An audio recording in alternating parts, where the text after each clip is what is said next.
we are opposed around the world by a monolithic and ruthless conspiracy that relies primarily on covert means, on infiltration instead of invasion, on intimidation instead of free choice, on guerrillas by night instead of armies by day. There is little value in ensuring the survival of our nation if our traditions do not survive with it. All right, welcome to episode 104 of The Abuse Hour. It is I, your host, Coffee Long, coming to you unsupervised, unmedicated, and an unchecked threat to society. So, man, I am almost, I'm not going to say better, but I was bad off, man. I got in the Doomsday Mobile the other day, and I was just cruising, and I was going to go pick up some snacks at the stove because I hadn't been out of the house in like a week and a half. And I started recording. I was just going to drive and record and hang out a little while. And I was like, I thought I was going to fucking die again. I'm like, dude, this fucking sucks. Anyway, I was sick as 10 motherfuckers for like, I don't know how long, man. I think right after I put out the last episode, dude, I was going to the airport. What the fuck am I doing here? Yeah, I was going to the airport. And I got out to where I was going, and I hung out. I go meet with these clients, and I go to dinner and this shit. And I get back to my room, man, and I was like, I don't feel that good. And you ever do some shit where like you eat something you should have not ate, or whatever, you drank too much or whatever, and it disagrees with your guts, and you're like whoop, and like you just kind of inflate a little bit, and like, oh God, I'm not so good right now. And I was like, oh, that's not good. And I tried to go to sleep, and like half an hour later, I woke up and just started puking, dude. And I was like, whoa, it was like being a fucking teenager with a bottle of tequila. It was no good, dude. I was no good. I have no doubt the neighbors thought somebody was being fucking murdered in the bathroom in my room. It was weak fucking sauce. So I stayed an extra day, tried to pull it together a little bit, got where I was like passable, got to the airport, got back to the pad. And I thought I was good for like a day or two, man. And then just like sledgehammer, like zap. And I was like, fuck. Like usually, man, I'm pretty sturdy. Like I'll just, be outside. I don't care. It'll be cold. It's not that big of a fucking deal. But, dude, I had like long johns on, and then clothes over top of that, and then a jacket over top of that, and then a hat over top of that. And then I'm under the covers like, it's fucking cold in here. I'm like, this isn't fucking cool at all. So that took a little while, man. And I'm finally pulling it back together. Finally getting it back together. I actually just went and got like some kind of broke ass old man workout. Like you never ever lifted anything in your whole life. Like one of these deals of like, so what do I, like shaky and shitty. Like, all right, great. That's exactly what I want. But I did start pounding some quality meat yesterday, and that actually made me feel a whole lot better. Like I was living on soup for a little while, soup and orange juice and all the shit that people are like, what you got to do is you got to shove a sock up your ass and then start taking niacin with every meal, and like anything people were saying. I'm like, I'll try it, dude. So all manner of teas and potions and lotions and fucking soups and concoctions and what have you, man. I was trying that shit, which is probably what kept me sick longer. Like I would have probably been fine like a week ago, but here I am all. So anyways, yeah, dude, there's so much shit going on, dude. I mean, there's not a way to, I was kind of like making mental notes. And when I had started to record last time, I had started thinking of like, oh dude, I got to remember to talk about this shit and that shit.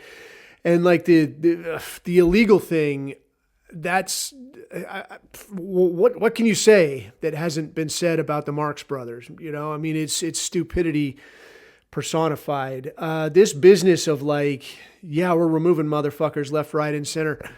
If you say so, dude. I mean, if you fucking say so. I had just seen a stat from, what did they call it? Operation Wetback, like way the fuck back when under, I think it was Nixon, right? Like, we're getting these sons of bitches out of here. And they were deporting like, I think it was like 50K a week or some kind of thing, or maybe it was more than that, dude. It was a shit ton of people, and they were launching them the fuck out. Like, you're all out of here, like fucking whoosh, move it. Now they're looking at like, look, we got like 500 people here, and it only took like 3 days to round them up. Like, this is bullshit, dude. Like, you're not even fucking trying. So whether this results in anything, I personally think it's bullshit. And I'll tell you why, because what's the easiest way to get these motherfuckers out of here? Like, dude, think of you. Like, think if you went to fucking China and just turned up and like, hello, China, I'm fucking Chinese today. I'm setting up shop and you need to fucking accommodate me. How long do you think that shit would last? Like, one, you'd get fucking snatched up. But even if you didn't get snatched up, like, where the fuck are you going to walk into and be like, hello, China, can I have a job? They'll be like, no, you go now. You can stay here. I get in trouble, you stay here. They won't have that shit. But here, nobody gives a fuck, dude. I think this business where like these fuckers just roll in places, they get fucking jobs. You know that the one legit Mexican is like, he's hooking up his, whatever you fucking call it, his primos and his essays and this shit and letting them come in here on, they're all using one guy's fucking social and driver's license. We fucking know this, dude. But we let it fucking slide anyway. And you give this fucking free pass like, well, Mexicans do look a lot alike, so I don't know. Maybe he didn't really notice or something. Maybe it was a paperwork error. Like, yeah, maybe you accidentally filed the same Eduardo Rodriguez at the same address with the same social like 30 different times. It's just a little slip of the fingers, So I don't really think it's fucking serious. I think it's kind of fucking bullshit. I think it's something to shut you the fuck up and get these people what they want. If it turns out I'm wrong, dude, I'll be happy. I will be happy as a clam. Like I say it constantly, man. I'll be happy as the fucking day is long if I am fucking wrong about all this shit. And like, look, dude, we'll have it clear in half a year. These Mexicans are running for the fucking hills. All these illegals out of here. They don't want any part of it. I'll be happy as fuck, dude. I'll be happier than a dog with two dicks to fucking see that on the news.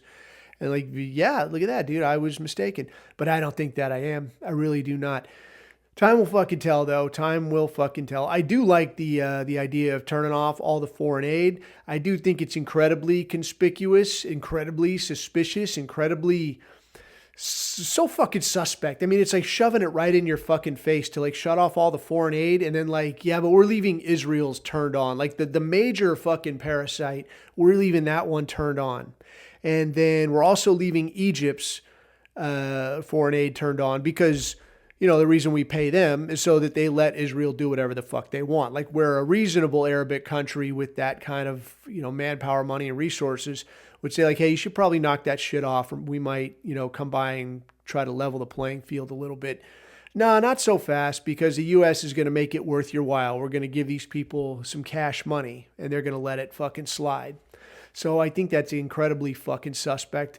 But for the time being anyway, take what you can fucking get. The other thing that had come up the other day that I thought was pretty fucking funny was some of these deals where like countries were refusing these flights to drop off these people who are being deported. So I guess Mexico tried to refuse one flight, and I don't know if they ended up landing or if they ended up coming back. But I mean, I think it kind of demonstrates the way that the modern person, especially the modern woman, because we're talking about Claudia Scheinbaum, and I have no doubt that she has a big picture understanding of what the fuck is going on. But I also know that they're like, yeah, nobody's going to remember, 10 minutes ago, so we're going to run with it this way. And their pitch is that, well, yeah, but those people you're dropping off, those aren't Mexican. Those are like Guatemalans and Hondurans and shit. Why the fuck would you drop them here, goy? And the answer is fucking obvious because you assholes, under the premise that like, hey, as long as you're not staying here in Mexico, you walk right on through and we'll pave a way for you. Shit, we'll make sure we get you a ride. I'll have some of my fellow tribesmen get you a ride. And sending them on fucking north and sending them into our country. But we're supposedly, like we forgot about that shit. And like, well, yeah, it's true. They're not Mexicans. Gosh, scratch his head. I got to figure out what to do with these fucking taco folding banana getters. For my money, drop them in the fucking ocean. I am of the zero fucks given variety on that shit. Like, I don't give a fuck, Put them out on parachutes. Like, maybe take a look at, like, what are the prevailing winds doing? And then maybe get down to, say, I don't know, 26,000 feet, 24,000 feet, something like that. I don't know. I think they'd probably pass out a little lower than that. Maybe whatever, 18 something. And put them on fucking static line parachutes. Launch them the fuck out, like out, over the ocean. You launch them up high enough, if that wind's blowing the right way, it'll blow them onto dry land. You got a good fighting chance.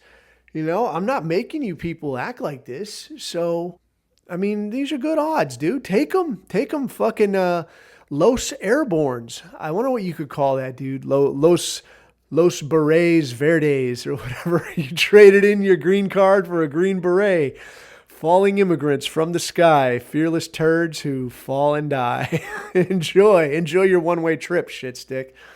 Anyway, the other one was Colombia. In Colombia, I guess they were actually just flying Colombians to go and drop them off. And I want to think that this business of Colombia saying, like, yeah, no, you're not dropping them here. We're not having them. Take them back. I don't think Colombia came up with that shit on their own. For my money, I think that it was maybe like a Mexico or some such, like put them up to it. Like, hey, dude, tell them to fuck off. See what they do. And what they do was, well, guess what, shithead? Now it's tariff time. And Colombia's answer is like, well, we'll put tariffs on you too. I'm like, motherfucker, do you not know that like nothing gets produced in the U.S.? So what are you going to fucking have a tariff on? Like, oh my God, we lost the Colombian market. Whatever shall we fucking do? I don't, it's like fucking crazy pants town, dude. And that really just seems to be everything of late, man. This year has been fucking tedious, dude. It only just started and I want to walk into traffic. This year has sucked ass. Like, I've been sick for a lot of it already. But just the people I've had to deal with, man, like clients.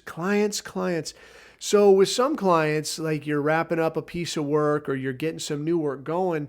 And it's always like the beginning and the end of the year when this shit is most hectic. But it's gotten exponentially stupider. So I had to reach out to this one dude. And, like obviously I'm not going to give the docs shit here, but in the roundabouts, like some of the clients that I work with, man, it's very transitory. And a guy was here and now he's over there, but now he's with this different group or whatever the fuck. And then you lose track of a guy. You're like, well, this motherfucker needs to give me money, man. And, you got to hit up somebody else that knows them, a mutual acquaintance and like, hey, dude, do you know where shithead went off to? And like, oh yeah, he's here now. Okay. So I have to hit up this guy, right? I hit up this guy the other day that I hadn't talked to in a couple of years. And he ain't a bad dude. He's a good enough dude, but he's a little bit young. And I get, well, how old is this guy, dude? Probably just early 30s or mid 30s. And when I had met the guy like a few years ago, he was still like young. And he was like I shit you not, an aspiring DJ, this guy. And I want to say he's Italian, so obviously he's got a little bit of that ethnic blood in him, right? But he's doing his little like side hustle, like I'm gonna be a DJ. It's okay, DJ. And he's a goofball, and everybody was dog. Come on, dog. What's up, dog? Oh, how you living? And like I'm like, dude, look at me. Quit fucking talking like that. I'm gonna fucking choke you. So this guy grew up a little bit, I guess, and stepped away from the business from whence I knew him. Last week, he was the only dude that I knew who knew where this other dude was. So I'm like, fuck, I got to call this guy, man. So I hit the guy up and I'm like, hey man, what's up? What's up, dog? How you living? Right? And I'm like, hey man, I'm looking for this guy. If you got his number, would you be cool with passing me his info or whatever? And he's like, oh, dog, I got you. I'm like, oh, I hate you, son of a bitch. Like, what you been up to? So whatever. So I'm back and forth with this guy a little bit. We're chewing the shit. And now the guy comes out with it that like he's quit drinking completely. And he's been sober, I think he said just about 2 years, which is good for him. Fantastic. Got married, had a kid. I'm like, wow, it's actually great, dude. I mean, whether I think you're a dork as a person, that's here or there, compared to like you're getting your shit together, You're not an aspiring DJ. You're not a falling down drunk no more. You're, an upstanding person. He's not our guy by any stretch, but you're a better example of a white man, even if you're only Italian, right? So I talked to him for a minute. He's like, oh, yeah, and it's really great, man. The blessings just keep coming, bro. And all glory to God, dude. And, and I'm like, oh, boy, here we go. Because this was something, you see this in the military, man. Like, I know a handful of dudes, a grip of dudes that were like, and hey, let me caveat, again, I say this shit before, like, I ain't trying to, like, bash on dudes who are church enjoyers or, like, to whatever degree, man. Like, I dig some Baldwin posting, man. Like last episode, it's terrific. But there's got to be a balance. Like, it can't be an act. You know what I mean? Like, adhere to it. Yes. Believe it. Yes. Love it. Yes. Live your life by it. Terrific. But don't LARP, dude. I can't have it. And I know more than a few dudes that are just full LARP mode, and they forget. They're like, dude, I knew you, man. Like, you forget, I knew you when. And this dude had started to slip into that a little bit. I'm like, nay, don't do me this way. And he's like, dog, it's cool, man, but it's turned my life around. I'm like, all right, that's good. I'm happy for you.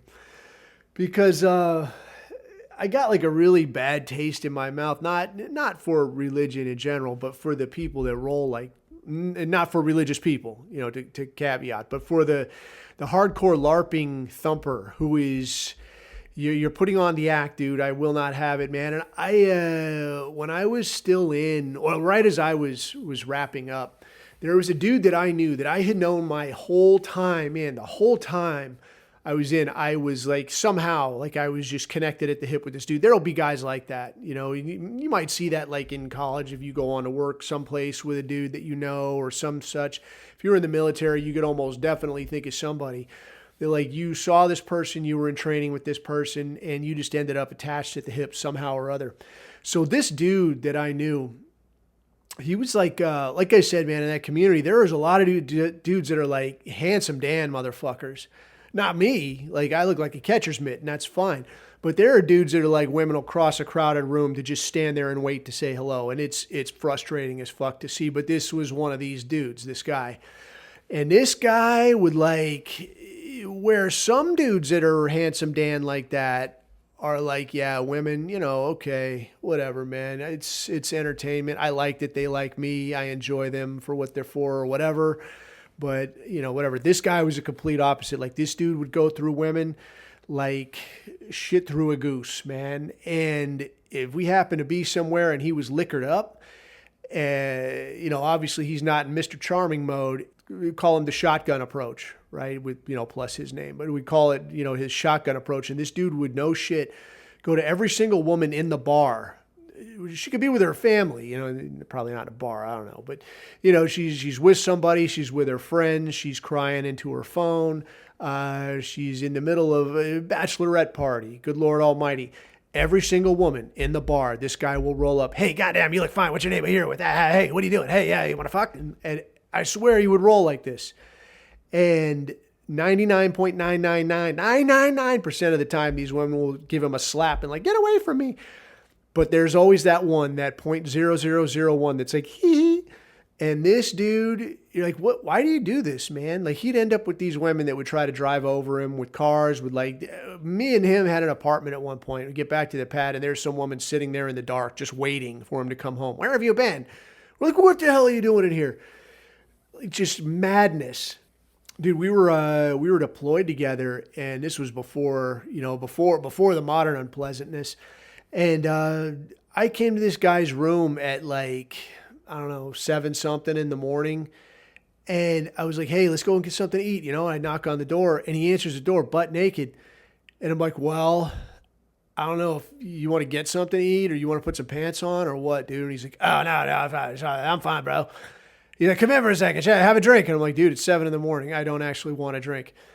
And this guy had some local girl that was, the country that we were in, it was legal to drink at 18, which just like in the States, if it's legal to drink at 21, that means hot girls are sneaking in at 18, 19, 20. So where we are, it's legal to drink at 18. So hot girls are sneaking into the bar at what? 16, 17. And this dude's in here with, like, this girl is obviously not from the bar legally, but she's liquored up and he's liquored up and it's 7 in the morning. And I'm like, I got to be the fuck out of here, dude. I don't know what this shit's about, but this is a bridge too far, man. Even me at my worst, like, this is a bridge too far where you're at right now. You're like, bro, what the fuck, bro? Come on. So, like, this is the kind of cat that I would see. And I know more than a few guys like this. The guy hit me up at Christmas and was like, hey, it's time to celebrate Jesus' birth, man. How you doing? And I'm like, I'm going to kill you, dude. This isn't what I wanted to see when I opened my phone. How are you? Oh, man, I'm just living God's blessing every day, man. And I'm like, have a good Christmas. I'm going now, man. And it sucks, dude, because it really does makes a bad impression, I think, for people that are actually walking it like they talk it and embrace the concepts, embrace their religion, embrace their beliefs. But now you got a guy like this that just pisses people off. It pisses me off. I can't imagine what it does to people that's the only side of this guy that they see. But I'm kind of like, dude, try not to forget. Like, I knew you when, man. Don't forget the pants you weren't wearing when you answered the door and you had that child in there with you. Like, what, you fucking know. And now you're going to come to me with this. So, yeah, man. So I talked to that dude the other day. I mean, dude, talk about your tangent, right? This is what you fucks get for hassling me in the chat, right? You get nonsense. But yeah, so I talked to that guy, man, and I get connected with some of these people that I'm trying to get work through, and I'm trying to line stuff up with them, and at the same time trying to close some work out with some other people. And I got this woman at this one place that I submit all these travel expenses because, as you know, I'm always fucking traveling. And I got it's not just me, I got other people that I work with. And she's like, hey, send me everybody's home addresses and I'll get these checks made out to everyone and sent out the door. I'm like, what? No, man, it's business. Like, you wouldn't say this shit to, like, the UPS guy, like, give me your home address and all. Like, what the fuck? I'm like, what? No, look, it's a business, dickhead. Look at the fucking invoice, man, and get me straightened out on this. Oh, okay. Like it's the first time you've ever done this. Like, how did you get this fucking job? You know how she got this job. Like, if it was me in a job at a company like this, it would be like, you got here because you put a lot of years in and a lot of work and you demonstrated that you got your shit together better than anybody else. So congratulations, you could do this job until you fuck it up. But we're just watching you, dude, and we're ready to shit can you. Okay. Dude, this college girl business, this is out of fucking hand, man. They say, like, the diversity thing is winding down, but that ain't what I seen, man. I mean, this kind of shit it's pants on fucking head with this diversity business. Added to which, speaking of diversity business, and I don't have confirmation on how much diversity is involved, but taking a look at the news stories, man, I am seeing this thing from, what is this from, dude? Thursday? The story's from today, but this just happened, I want to say yesterday, that commercial jet, an American Airlines jet carrying 64 people, from Wichita, Kansas, I believe, collides with an Army helicopter near D.C. So an American Airlines jet looking to land at Reagan International and collided with an Army helicopter, and the whole fucking thing went into the drink, it appears, because the Reagan Airport, if you haven't been out to D.C., if you haven't had that terrific misfortune, you go to D.C., man, the Reagan Airport is like right on the water there. And somehow or other, something got fucked up and these two vehicles collided and in the drink they go.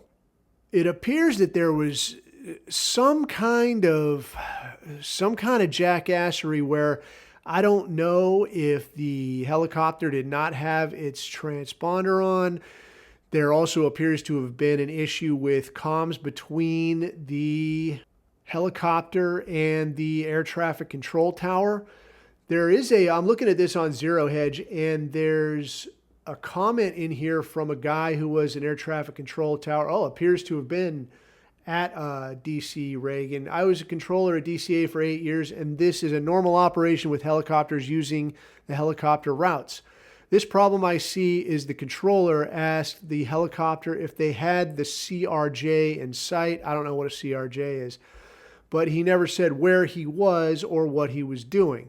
The controller should have told the helicopter that CRJ was circling to runway 33, so I'm guessing that's commercial routed jet. I don't fucking know. But he really had the jet in sight that was landing on runway 1. Had the controller told him traffic ahead and to you, left landing runway 33 is a CRJ, report him in sight. Then the helicopter crew would have looked to their left and saw him. So it sounds like they got like T-boned. Like that fucking sucks, dude. What the fuck, right?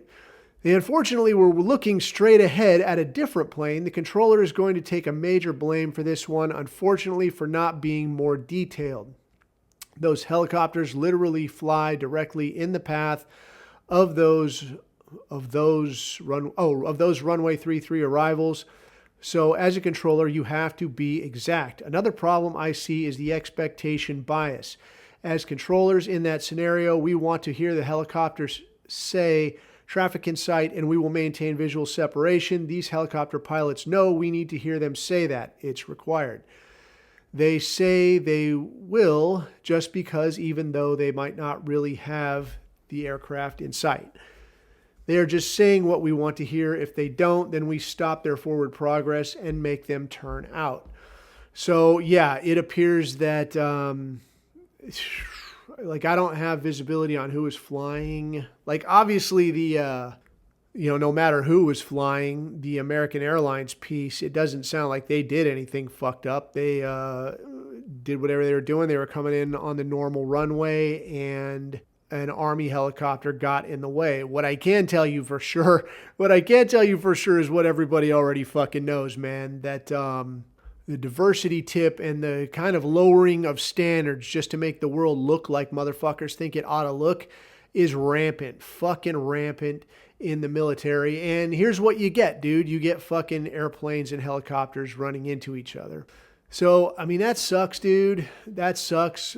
But I'll tell you what, man, you think I don't think about this shit every time I get on a fucking plane? Like every time I get in there, man, I'm looking through when you go down the jetway. You know when you go down the jetway and you get to the little part right when you're going to step on the plane and it's got like that little more open area with the little control thing so some African can steer it and make it match up to the airplane. You can get on and off.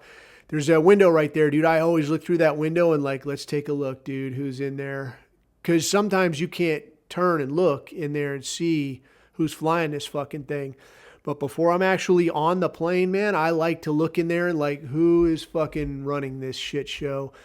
And I had one where it was some girl-looking girl. Like, not, if it was like some old boxy lesbian, I could see being like, all right, you look like you've probably been at this a while. You don't look like you're off your meds or having a moment or anything. So I'll take my chances. But when it's like some girl, like one, if you're young, like how the fuck did you get this job? Like, I don't know so much about piloting. If you know from piloting, you be the judge, you speak up. But I don't know so much about piloting, but I do know that to get a spot in one of the bigger scenes, like if you're flying, a main route somewhere good, you're flying from fucking Dallas to New York on a major airline, you've been at this a while and you know what the fuck you're doing, man.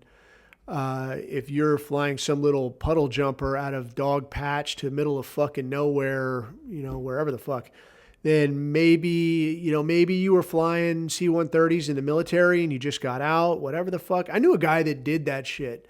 A dude that, I just went to a funeral a few months ago and I saw this dude. You know what's fucking bizarre? This is something that makes me really work out a lot harder, is when you get older and you end up going to fucking funerals because people get dead, you show up and you'll see motherfuckers that like you knew and you'll look at him and you're like, I feel like I know this fucking guy, except somebody stuck a pump in him and like thump, thump, thump, thump, thump, and turned him into fucking Santa Claus and then left him out in the sun for like a month. So he looks, worn and haggard, but also somehow blown up and bloated. So that was this guy. But apart from that, I saw the dude. I'm like, I know that I know you. And he's like, yeah, it's whoever the fuck. But this guy, he had been an operator and he got out and he did this, used his GI Bill to go to pilot school, which apparently you can do. Never appealed to me, man. I always looked at those fuckers and like, dude, I can't sit still at all, and I look up there and here's this guy's got to fucking fly this thing and he's just got to sit there the whole time. I'm like, dude, I don't want any part of this. But this dude did, and he was telling me all about it. Like, yeah, man, got out, fucking did the pilot thing, flew little short shitty routes, short crummy airplanes, and before long, got straightened out with a nice gig. And he's saying like, yeah, it's a nice retirement. If you don't mind doing it, it's a good way to go around. Like I ain't doing that shit. But, as for this American Airlines situation, man, this fucking sucks. But, I guess what that does do for me, though, is it considerably ups my odds. And it fucking sucks, dude, because out of Wichita, Kansas, I mean, these were probably, Wichita, Kansas is not a fucking hub. Nobody's stopping in Wichita, Kansas to fucking, change planes. No connections are running through goddamn Kansas. So this was all probably good and decent white people that were going to look at DC and see where the sausage gets made or some kind of shit. And now what? Like, what worse introduction to the way this jacked up country works and to die running into an Army helicopter, and then if you don't die in the impact, you'll drown after because you landed in the fucking ocean. Terrific. Fantastic. Anyway, as promised, I'm going to Breitbart News. I took a look at Breitbart News this morning, man, because somebody was breaking my nuts in the comments. And before we get to the good Breitbart, it was actually a meme that I enjoy, that I have previously enjoyed on many occasions to enjoy it, many such cases. But it's that one where it's got the Chad and Virgin deal, and it's the Virgin special operator guy and the Chad, I don't know what did it say? Like Mark I motto infantryman. And it's the shit, dude, because it's painfully fucking true, man. When I was a spoiled little bitch, dude. I'm a spoiled little bitch now. Like, listen to me. I've been indoors, relaxing, sitting in hot showers for fucking 2 weeks, and I still sound like I'm at death's door. I'm a little fucking weenie boy. I'm weak and helpless. But, yeah, the meme, dude, it's talking about like, yeah, you fucking Virgin operator, you leave the house with like 3 or 4 mags and bitch that it's too heavy and your gun's only like 10 inches long and you got 101 gadgets on it and you can't walk around in the dark unless you have 101 kinds of night vision and you're scared to leave the wire unless there's AC 130 overhead. And you'll get a blister if you don't have your special operating boots and your custom-made fucking operating camis and the whole deal. And I'm like, yeah, it kind of fucking hurts. Hey, don't leave out the fucking hotel room, man, because if the hotel room sucks, I'm going to get pissed about that too. Right? Like, where are my fucking accommodations? This is fucking bullshit.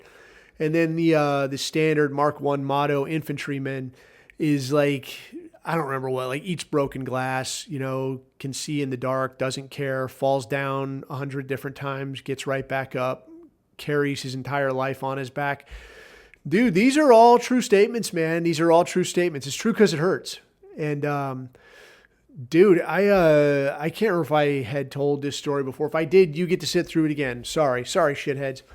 But, way the fuck back when we were going out to burn down this guy's opium farm, and the way that the drive worked, it's a long fucking drive. So, because we're virgins and rely entirely on bells and whistles, we're not working in the fucking daytime, dude. Plus it's too hot. I'm not working when it's hot and people can see me. It's an elite fucking situation, right? And it's like a VIP club. So I'm only working at night, only during certain hours. So the deal was that we're going to drive all the way out here. We had the sweet up armored Hilux type tip, right? Very cool. Drive way the fuck out here. And it's going to be, I think it was like about a fucking 4-hour drive.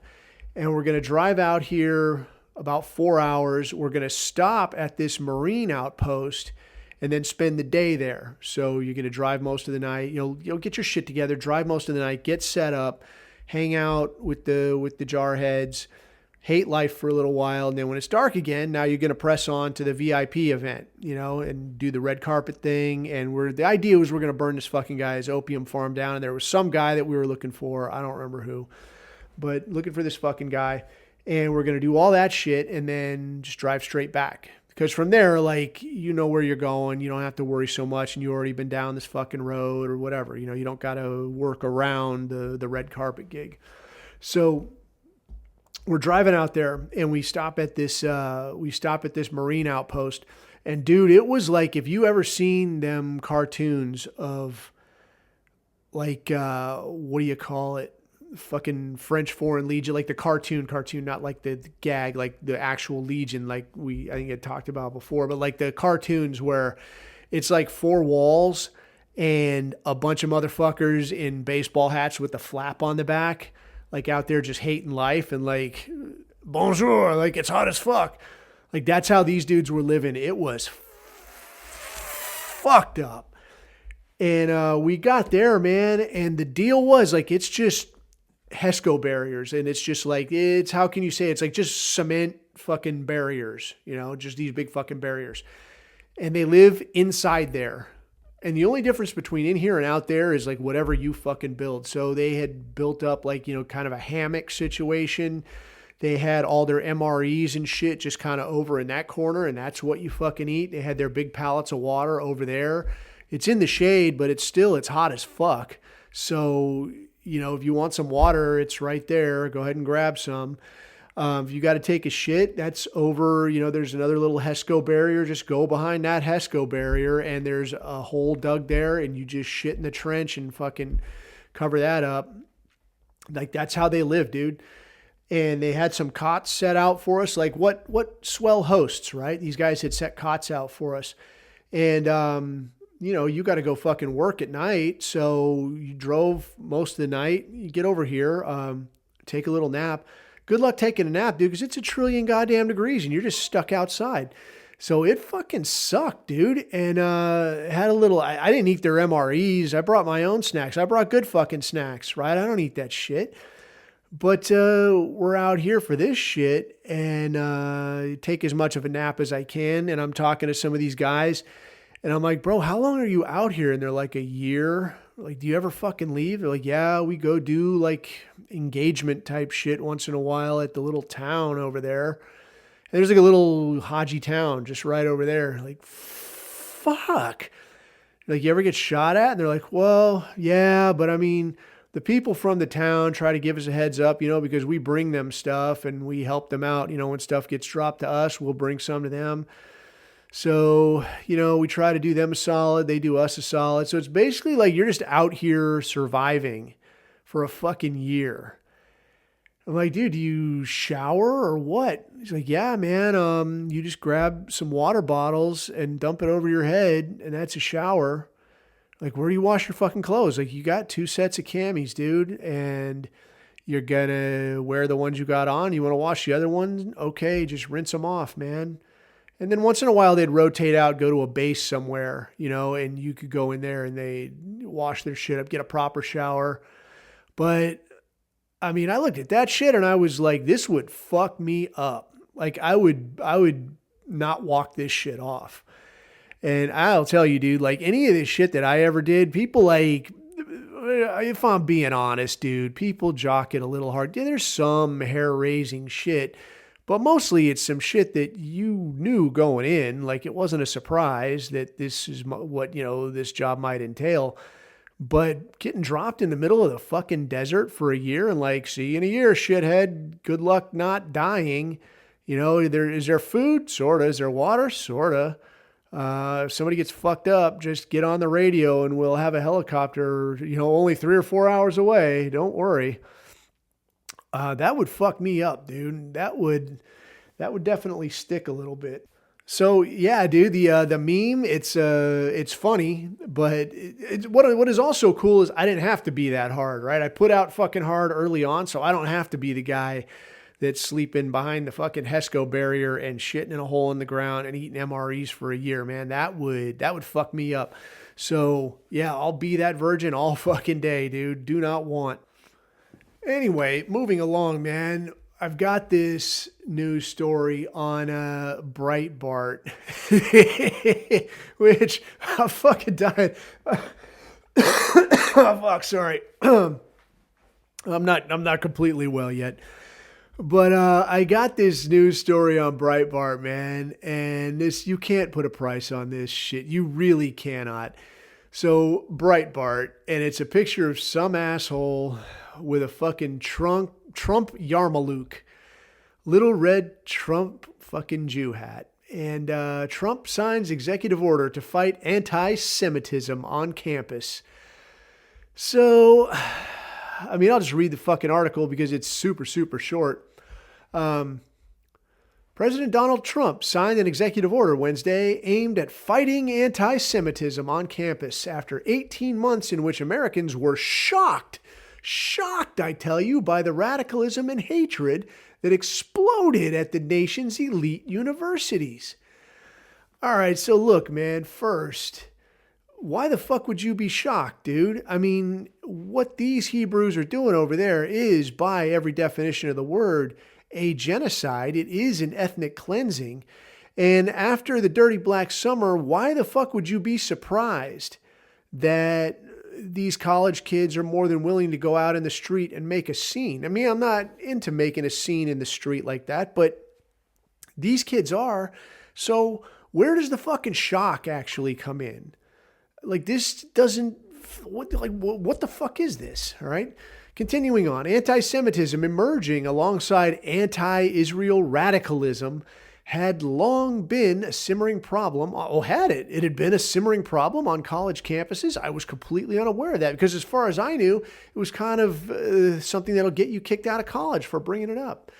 Anyway, but burst into the open, the word choices, man. It's amazing. It's so dynamic and powerful and visual. It explodes on nation's elite universities, and it burst into the open after the Hamas terror attack in Israel on October 7th, which excited anti-Israel activities.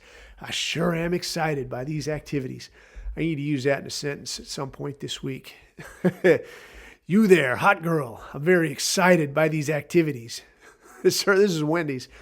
Anyway, the order requires all executive agencies to identify ongoing actions against anti-Semitism. So, well, fuck, you know, let's continue and we'll come back. As well as actions that can be taken within 60 days. In addition, it directs certain agencies to push colleges and universities to monitor activities of alien students and staff. So is that alien students and also staff, or alien students and alien staff?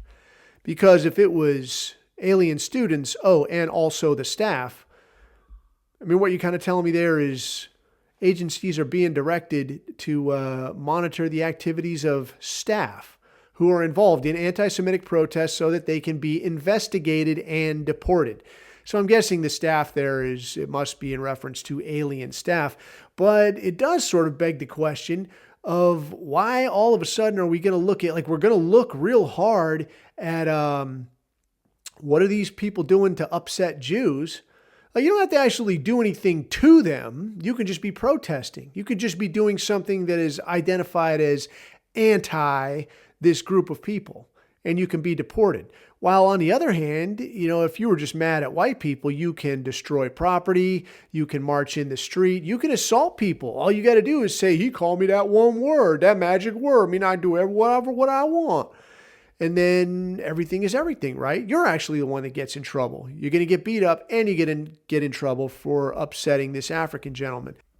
Continuing on then, the order follows up on Trump's executive order during his first term, extending civil rights protections to Jewish students. The new order notes that President Joe Biden effectively reversed that order by failing to enforce it. I don't know exactly what the hell that means. The Department of Justice Civil Rights Division was silent throughout the spate of anti-Semitism from 2023 to present. I remember that spate of anti-Semitism. That's crazy. Civil libertarian and prominent Jewish voice Alan Dershowitz, who helped Trump draft his first executive order. I'm not sure how that means. told Newsmax that the new order would have a big impact, adding, "I'm glad that the president and the administration is taking action against non-American citizens who are not entitled to be in this country. They're here as our guests, essentially with student visas, and they're abusing it because so many of these anti-Israel demonstrations are, at their core, anti-American demonstrations." What the fuck? So it seems like there's an awful lot to get your head around with this thing. So first, Alan Dershowitz, like this dude's name has come up again and again and again in connection with Epstein. And if it was me, I feel like I would keep my fucking head down. Like, dude, you've been the subject of films. You've been on lots of fucking news. I have no doubt the guy's got more money than he can ever possibly spend. I would probably keep my fucking head down, man. But yet here he is. And what really bothers me about this is this kind of talk of they're here as our guests. Like, what is this our shit, dude? What is this our business with student visas and they're abusing it because so many come with these anti-Israel demonstrations, da-da-da-da-da-da. Like, first, motherfucker, this is what really rubs me the wrong way about a lot of when what happens as far as how people are perceiving the World War II situation. We're like, hey, I'm starting to think that maybe, looking at how our country now is turning into Weimar because we brought a certain group of people in who, they were being blamed for everything. And then we went and kicked somebody's ass and let these idiots come here. And now the same thing is happening here. I'm starting to think that maybe we kicked the wrong asses. And yet these people come in and set up shop and they talk about like, oh, it's our country. It's our America. Like, motherfucker, no, dude. Like, it's not our America. You're a guest as much as less than these fucking people. These people, whether they came here honestly or weasel dick their way in here or whatever, they came in here and they are, at least in some regard, paying customers. So to me, like, you're a paying customer. Okay, well, you don't get to act like an asshole, but you're also a paying customer. You want your customer to have a good experience, I guess, right? And then maybe that pays off in the future. As long as they fuck off down the road, that's ideal. And as long as they're not taking up a space that could be occupied by a white American student, that's even more ideal. However, these Hebrews, a la Alan Dershowitz, how many accusations can one man carry in terms of, yeah, that guy was out there fucking children. And, now as a member of this population that is very much a parasitic and negative impact on this country, you have the stones to step in here and talk about our country, our America, our this, our that. But at no time do these people ever take a step back and say, oh, hey, and by the way, big thanks to, big shout out to white America for going the extra mile and pulling our literal bacon out of the fire. You never hear that. I've never once heard that. But you will hear them bitch and cry again and again and again. And the same people that they should be thanking for doing them a solid are the people that they say, yeah, Vermont is too white. Here's what we're doing about that. Maine is too white. Here's how we're going to fix it. This college is too white. This job workplace is too white. Here's how we're going to fix it. Here's how we're going to change it. Here's why you're a problem. And here's how bunny ears diversity is going to make this whole thing better. With that kind of shit floating around out there, if you're seeing an uptick in bunny ears anti-Semitism, maybe that's got something to do with it. Just a thought. I don't know. Anyway, apart from that, man, I'm barely staying alive. And I wanted to give some quick updates on some shit that I had been trying, that I had been promising, like, yeah, man, I'll give some updates and this kind of shit. So some of the updates in general, I wanted to talk about the intermittent fasting thing.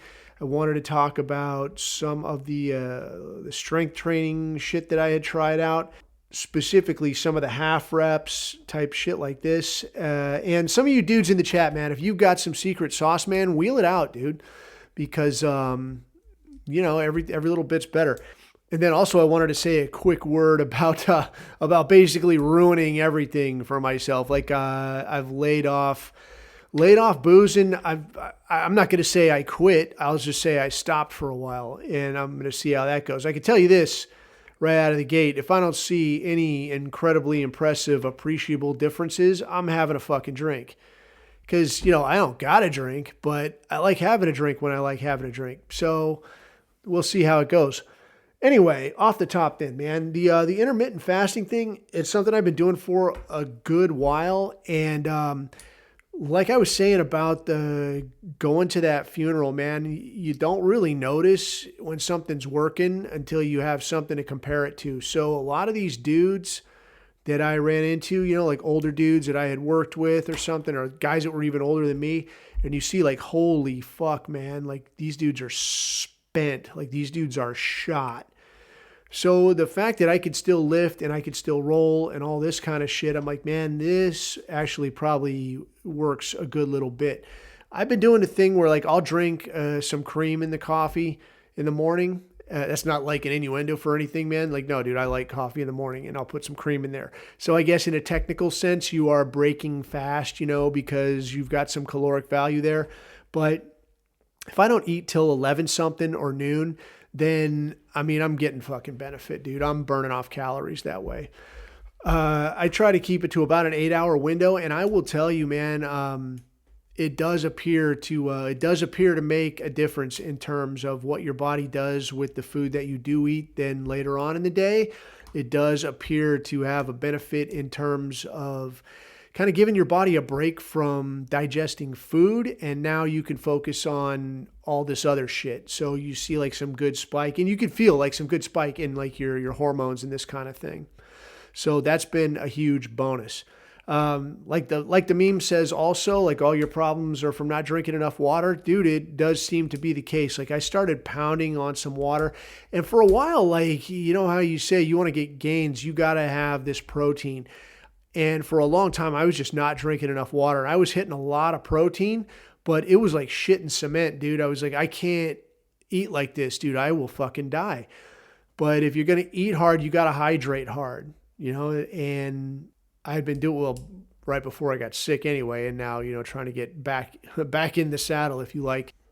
Bouncing over real quick to the half rep thing that I had mentioned a little while back. If you remember that was this thing that I saw on, I don't know, what do you call it? Like convict Instagram, where it's like there's dudes that are like formerly incarcerated dudes that get out and they show you some of these prison workouts, and they're pretty cool, man. There are some pretty cool workouts.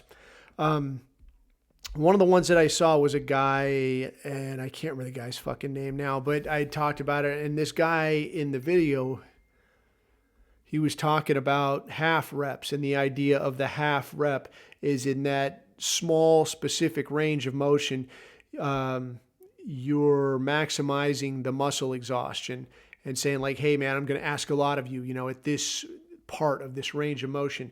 And the idea behind that is it's going to stimulate muscle growth quicker, because during the rest of the range of the motion, other muscle groups and maybe other parts of that same muscle are going to pick up the work and give that piece a break. So what this guy's talking about is this is, in his experience, actually a quicker way to make gains. I tried it for a little while. I liked it. Mind you, like I'm mixing this in with rolling a lot, but just my experience with it, I really liked it, man. So it's something you might throw in there, in your workouts and see what you think as well. Kind of following up on the, dude, I just saw this and this is hilarious. I'll mention this real quick. The jiu-jitsu thing, man, like this shit it really is a cult. It really is a bug man thing. It's bug man as fuck, but I'm bug man about it, dude. I like it. Holy shit though, like the bug man tip, it can really go down the fucking rabbit hole. If you see any of these instructionals, there's any number of positions, and there will be like entire 7-8 hour instructionals on shit like attacking using collar and sleeve from guard, right? Like you're pulling guard and now you got a hold of a sleeve and you got a hold of a guy's collar, and however many different permutations of here's how you can attack just with these two grips. And there's all kinds of crazy stuff. Some of them are from like these genuine autists. Like this dude, Mikey Musumeci, he's like a world champion right now. I think he's like 150 or something like that. But absolutely autistic. Like if this guy's not autistic, I'll eat my hat. And he's talking about like, yeah, I spend 7-8 hours a day drilling and working through positions and so on. But this dude shows a lot of stuff like that. Some of the ones that are absolutely hilarious to me, like you can just look them up on YouTube too, man. Like you don't got to buy this shit. A lot of these Brazilians, like they have, they don't speak good English, man. And it is so fucking funny. This one guy, and I can't remember the guy's name. I cannot remember the guy's name, but he shows a pass that's called God's Pass or the São Paulo Pass. And he's got a lisp, right? So he's like, we call this one God's Pass or São Paulo Pass. And the idea behind this is it's like, if you don't know what, like if you've seen MMA at all, you know what a guard position is, where like one dude's got his legs wrapped around another dude.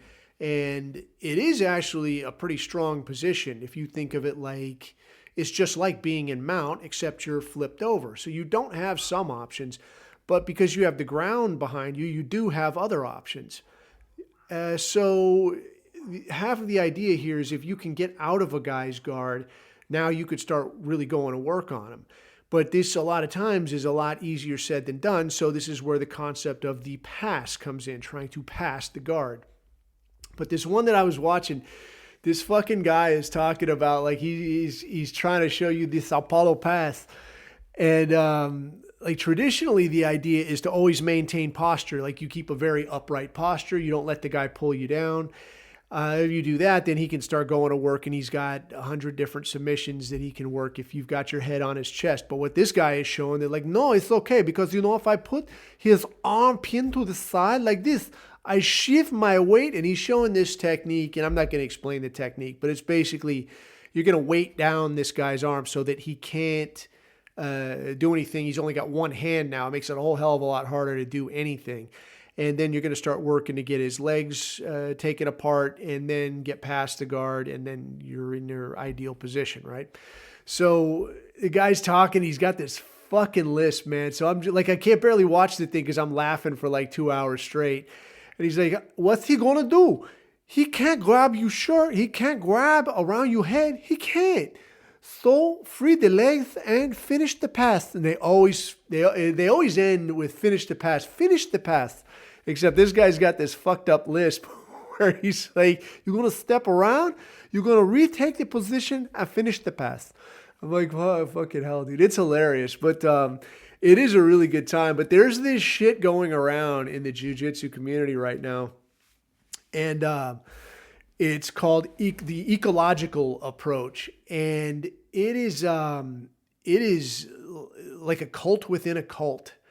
And the idea of the ecological approach is long and short. It's just positional. It's just a positional situation where like you're in this position, you want to get to that position, or you're in this position and you want to arrange the guy's arm so that you're pinching his head against his arm. That's all you're trying to do. And what this is essentially doing is getting you to focus on the concept of, say, a choke or a pass instead of calling it a pass.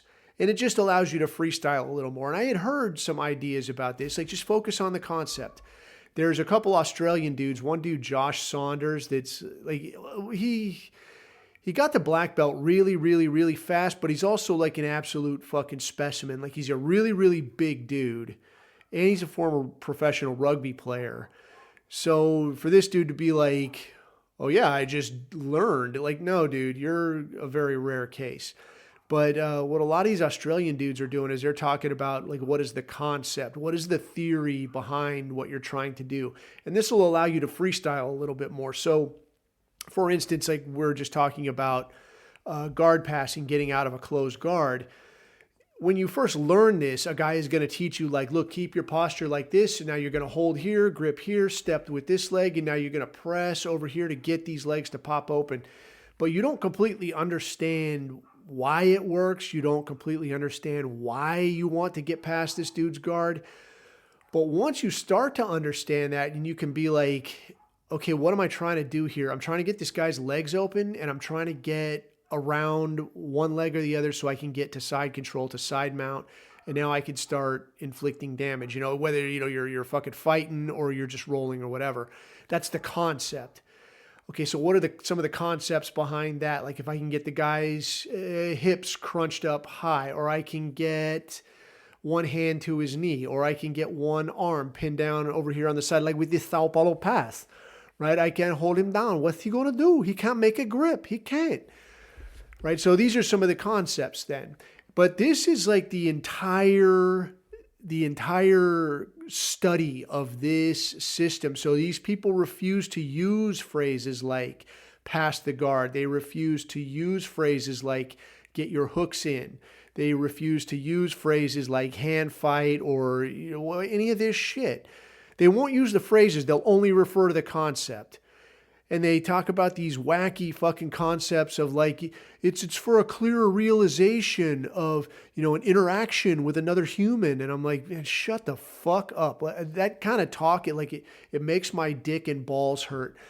But, and it just goes to fucking show, like if you leave sissies alone with a thing for too fucking long, they'll turn it fucking lame. Right? There's nothing that people can't turn lame.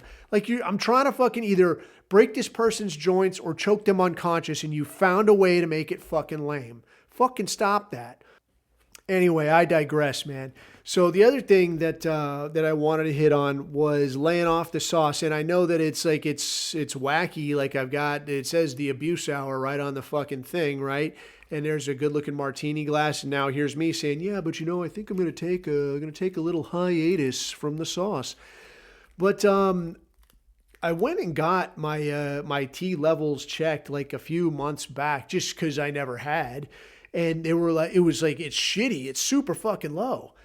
And at first I thought like, well, dude, I'm going to get on the juice, man. I'm going to get on some of this stuff. But then I start reading about like, well, what could this shit do to you? Like, will it fuck you up at all?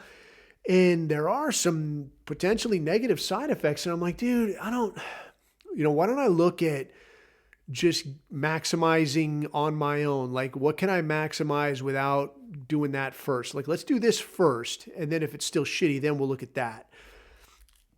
So this is where I started looking at like intermittent fasting, getting enough sleep, take a fucking nap, if you get a chance, kind of food you eat, cutting out obviously the seed oils that everybody, is not keen on, but the processed shit, the high fructose corn syrup, get your red meat on, get any meat on for fuck's sake. This is going to help you right out of the gate. But now the other one that I'm looking at is like, all right, why don't you stop drinking? And I'm like, man, fuck, I like drinking, but now I gotta ask myself seriously, like, does this fuck you up? And I saw a few studies that'll say like, yeah, it does. Yeah, it's not good for you. If you're drinking if you're drinking too much, or the alcohol has an estrogenizing effect. All right, man. All right. So to me, it's really hard to get a straight answer. Like, I feel like I want 100 different sources to say like, yes, absolutely, without question. Because how the fuck do I know who's lying to me and who's not? I mean, anymore, pretty much anybody by default, I'm going to assume is just lying to me. So I haven't had a drink since like sometime in November, I think. And I mean, I don't feel, any different so far, but I guess I'm going to let it play out. I figured I'd let it all play out for like 6 months. I'll take 6 months off of the sauce and see how it works out. And I'll let you know. And I'll tell you what, if it doesn't do anything, I'm like, dude, I don't feel any different. I'll go get, T levels checked. And if it doesn't make any change, I'll be like, man, fuck this. Let's go drinking. And, I don't know, maybe, I was thinking it might be cool to try to put together like an abuse hour trip. If anybody wants to go, like, show up somewhere good. I don't know where. I mean, I don't know where anymore. It would be a cool place, to meet up and get a beer. Boston, maybe. I've never been to Boston. I've heard it's cool. Might be a good time. We go to the Goodwill Hunting Bar, and we could quote whatever the fuck Hawthorne or whatever the fuck there. Anyway, that's about all I had, man, for this time around, dude. It's disjointed, but at least I didn't throw up once during this product, so I'm pretty stoked on that. Anyway, I think this week I'm supposed to actually get back on the road in a couple of days, man. I have, and that's the other ass pain, dude. I'm supposed to get back on the road. Like, I'm supposed to be somewhere Monday, right? And it's been like browbeating these people, like, hey, motherfucker, you want me there Monday? You got to give me a signed contract. You got to give me some money. Like, show me that you actually don't have me knocking on the door. And like, hey, I'm here. And like, oh yeah, no, we changed our mind. Like, no, if you want me there, help me fucking help you. And it sucks, dude, because something I notice about a lot of places is they'll have a single point of failure. They'll have this single point of failure, and it'll be like, just some nug. It'll be like the one guy that's got his shit together.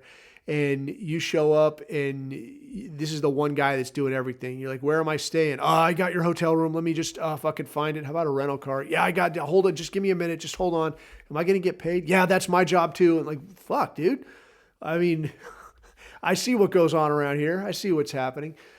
But yeah, man, it's this year so far is total ass. But yeah, maybe down the road, like an abuse hour trip for any nugs who can make it out. And hey, man, if things tilt our way, then maybe we could sponsor a few guys that want to come out and don't quite have the nickels to rub together, which reminds me also of some dudes that were talking about, like, bro, you should like stand a thing up so guys could donate.